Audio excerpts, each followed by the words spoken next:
Hello my dear students, मेरे दोस्त, मेरे भाई, अगर आप पॉलिटेक्निक करना चाहते हैं तो आपको पता होना चाहिए कि हम किस ब्रांच से करें। अगर आपने पहले से डिसाइड कर लिया है मेरे मित्र, तो आप लोग को बहुत बेस्ट ऑफ लक। लेकिन आपको तर्क वितर्क दोनों पता होना चाहिए। अगर आप एक अच्छे कहते काउंसलर हैं या आप अच्छे स्टूडेंट्स हैं मेरे मित्र, तो आपको पता होना चाहिए कि एडवांटेज क्या है। हो सकता है जो आपने ब्रांच डिसाइड किया हो उसमें गवर्नमेंट जॉब या प्राइवेट जॉब हो कि ना हो, तथा जो फीस कितना लगता है हर ब्रांच के लिए मैं आपको बताऊंगा, या जो टाइम कितना लगता है, कितने साल का कोर्स वगैरह होता है, या जॉब प्रोफाइल या सैलरी कितनी मिलती है। तो मेरे मित्र, मेरा ये कर्तव्य बनता है कि मैं आपको ये हर जानकारी आप तक पहुंचाऊं। लेकिन मेरे मित्र, आप अपना कर्तव्य नहीं करते हो ना, तो जो करते हैं उनको धन्यवाद। लेकिन जो नहीं करते वो कम से कम 2-3 लोग के पास शेयर जरूर कर दिया करिए, क्योंकि मुझे भी मोटिवेशन मिले नेक्स्ट वीडियो लाने का। देखिए मेरे में पॉलिटेक्निक बेस्ट ब्रांच कौन से ब्रांच में आपको करना चाहिए, जिससे आपका जो फ्यूचर अपॉर्चुनिटी है, यानी आपका जो भविष्य है, एक सही डायरेक्शन में जाए। मेरे मित्र, मैं हूं राजेश, मैंने गवर्नमेंट पॉलिटेक्निक आदमपुर गोंडा से किया है, मैंने पॉलिटेक्निक किया हुआ है।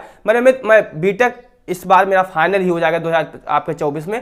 तो मेरे मित्र, मैं आपको जो भी मेरा एक्सपीरियंस रहा वो मैं आपको हर चीज बताऊंगा। मैंने मैकेनिकल इंजीनियरिंग किया है मेरे मित्र, डिप्लोमा यानी कि पॉलिटेक्निक किया है 3 साल का। तो मेरे मित्र, आपको हर चीज बताएंगे, जो मुझे जानकारी है वो आप तक पहुंचाएंगे। तो इसीलिए मेरे मित्र नए सब्सक्राइब करना मत भूलेगा, कि जैसे नेक्स्ट वीडियो आए तो आपको मिल जाए। देखिए मेरे मित्र, जो आपका ब्रांच है यहाँ पर गवर्नमेंट जॉब मैंने लिख दिया है, यहाँ पर प्राइवेट जॉब लिख दिया है। पहले हम इस पर बात करेंगे, फिर इस पर आएंगे कि किस ब्रांच में गवर्नमेंट जॉब मिलता है, किसमें प्राइवेट जॉब मिलता है, अच्छा किसमें कौन सा ब्रांच आपको लेना चाहिए, ये भी लास्ट में मैं आपको बताऊंगा। तो इसीलिए मेरे साथ बने रहेगा। लेकिन सबसे पहले समझते हैं, अगर आप इन ब्रांच सिविल हो, इलेक्ट्रिकल, मैकेनिकल, केमिकल, सीएस मतलब computer science, IT, information technology, वही केमिकल, इलेक्ट्रॉनिक्स, माइनिंग का भी बहुत ज्यादा स्कोप है। फिर डिप्लोमा इन फार्मेसी, खासकर मेरे मित्र अगर आप झारखंड से हैं, उत्तराखंड से हैं, पॉलिटेक्निक करना चाहते हैं, तो आप देखिएगा जहां पर अगर माइनिंग का तो बहुत रोल होता है, तो जहां पर अभी काउंसलिंग स्टार्ट होने वाली है, झारखंड में आपकी काउंसलिंग स्टार्ट होने वाली है, तो आपको ये चूज करना पड़ेगा, या हर स्टेट में चूज करना पड़ता है कि कौन सा आपको ब्रांच लेना है, कौन सा कॉलेज लेना है। तो ये चीज आपके मन में डाउट नहीं होना चाहिए। तो चलिए स्टार्ट करते हैं। देखिए मेरे मित्र, इन सभी कोर्सों के लिए जब आप करने जाएंगे,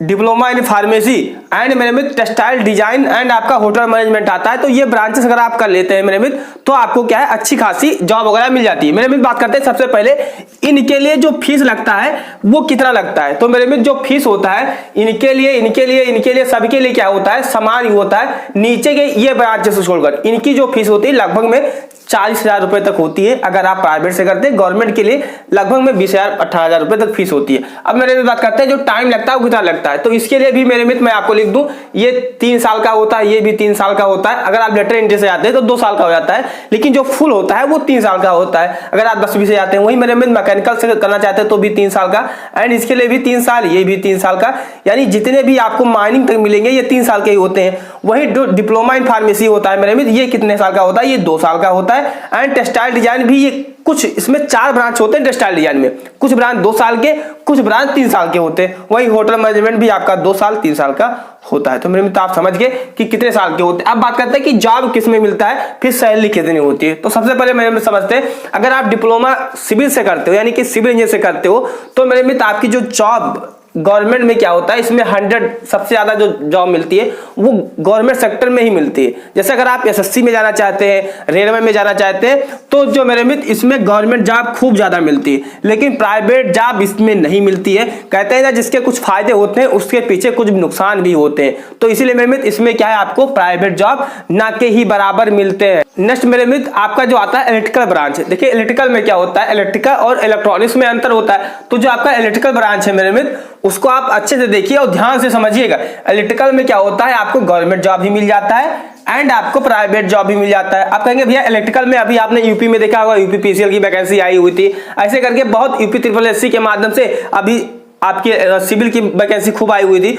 तो इसमें इलेक्ट्रिकल में आपको जॉब अच्छे खासे मिलते हैं। वही सेम प्रोसेस है, मैकेनिकल से भी आपको गवर्नमेंट जॉब प्राइवेट जॉब दोनों मिलते हैं। लेकिन अब कहेंगे कि सिविल हो, इलेक्ट्रिकल हो, मैकेनिकल हो, इनमें सबसे ज्यादा गवर्नमेंट जॉब इसमें मिलता है, सबसे ज्यादा गवर्नमेंट जॉब इसमें मिलता है। मैं इसको 3 दे दूं, इसको 2 दे दूंगा और इसको 1 दूंगा। वही मेरे मित्र इसको अगर मैं टिक करना चाहूं तो इसके लिए क्या कोई जॉब इसमें सिविल में ना के बराबर मिलती। हालांकि मेरे कई सारे दोस्त हैं आपके TCS में, टाटा कंसल्टेंसी में क्या जॉब करते हैं, है ना। तो जॉब करते हैं, लेकिन मैं आपको बता दूं ये सब क्या है, कहीं कहीं पर जॉब मिलती है लेकिन ना के बराबर ही जॉब मिलती है। नेक्स्ट मेरे मित्र करते हैं मैकेनिकल से अगर आप करना चाहते हैं तो मैकेनिकल से मेरे मित्र आपको दोनों सेक्टर में जॉब मिलती है। यानी अगर आप सिविल से करना चाहते हैं तो आपको सिर्फ गवर्नमेंट जॉब पर डिपेंड रहना पड़ेगा। वही अगर आप इलेक्ट्रिकल से कर लेते हैं, मैकेनिकल से कर लेते हैं तो आपको क्या है फ्यूचर में ज्यादा अपॉर्चुनिटी मिलेगी कंपेयर टू सिविल के। अब अगर आप ये जानते हैं कि मुझे सिविल करने के बाद में 1-2 साल तैयारी करेंगे, अच्छे से निकाल लेंगे, तो आपको सिविल की तैयारी करना चाहिए। नहीं तो आपको कोई इलेक्ट्रिकल ब्रांच ले लेना चाहिए, इलेक्ट्रिकल या आपको मैकेनिकल ले लेना चाहिए। नेक्स्ट बात करते हैं जो CS है या IT है। देखिए मेरे मित्र अगर आप डिप्लोमा करना चाहते हैं तो आप सतर्क हो जाइए CS IT के लिए। देखिए CS में क्या होगा मेरे मित्र, आपको बीटेक भी करेंगे तब जाकर आपको ग्रोथ मिल पाएगा। तो इसीलिए मेरे मित्र अगर आप CS यानी कि कंप्यूटर साइंस या IT इंफॉर्मेशन टेक्नोलॉजी करना चाहते हैं तो आप कर सकते हैं। लेकिन जो इसमें गवर्नमेंट जॉब कहीं कहीं पर आती है, जैसे यूपी में अभी आई हुई थी वैकेंसी रेडियो ऑपरेटर की आई हुई थी। तो इन सब में क्या होता है मेरे मित्र, जहां पर कंप्यूटर संबंधित वर्क होता है वहां पर CS अलाउ किया जाता है। तो उसमें मैकेनिकल वाले बच्चे जो हमारे अभी यूपी में आई थी रेडियो ऑपरेटर की वैकेंसी दरोगा लेवल की थी, उसमें क्या है CS वाले बच्चे और मैकेनिकल वाले बच्चे अलाउ किए गए थे, है ना। तो ये ध्यान रखिएगा मेरे मित्र, तो आप फॉर्म को अप्लाई कर सकते हैं। अब मैं बात करते हैं प्राइवेट जॉब। तो इसमें मेरे मित्र कह सकते हैं ना कि 100% होती है, प्राइवेट जॉब तो इसमें भर भर की मिलती है। तो प्राइवेट जॉब के लिए बच्चे कहीं ना कहीं CS IT से करते हैं और सैलरी इन सब में सबसे ज्यादा सैलरी CS में ही मिलती है। आगे हम बात करेंगे। अब मेरे मित्र बात करते हैं जो केमिकल होता है, इसमें भी मेरे मित्र कहीं कहीं पर गवर्नमेंट जॉब मिल जाती है। लेकिन सभी ब्रांचेस को जब आप देखेंगे तो सबसे ज्यादा गवर्नमेंट जॉब आपको सिविल में मिलती है। तो मेरे मित्र केमिकल से करना चाहते हैं तो गवर्नमेंट जॉब मिलती है।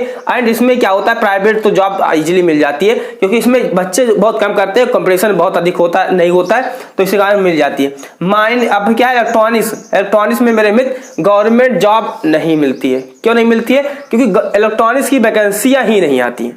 इलेक्ट्रॉनिक्स की गवर्नमेंट जॉब की वैकेंसी नहीं आती है। लेकिन वही मेरे मित्र अगर आप प्राइवेट जॉब जाना चाहते हैं तो आपको मिल जाती है। माइनिंग के लिए मेरे मित्र आपको गवर्नमेंट जॉब हो या प्राइवेट जॉब दोनों में मौका मिलता है। प्राइवेट जॉब में थोड़ा बहुत कम मिलता है लेकिन गवर्नमेंट जॉब में ज्यादा मौका मिलता है। जब खनन वगैरह की वैकेंसी आती है इंस्पेक्टर लेवल झारखंड से तो आपको जरूर करना चाहिए।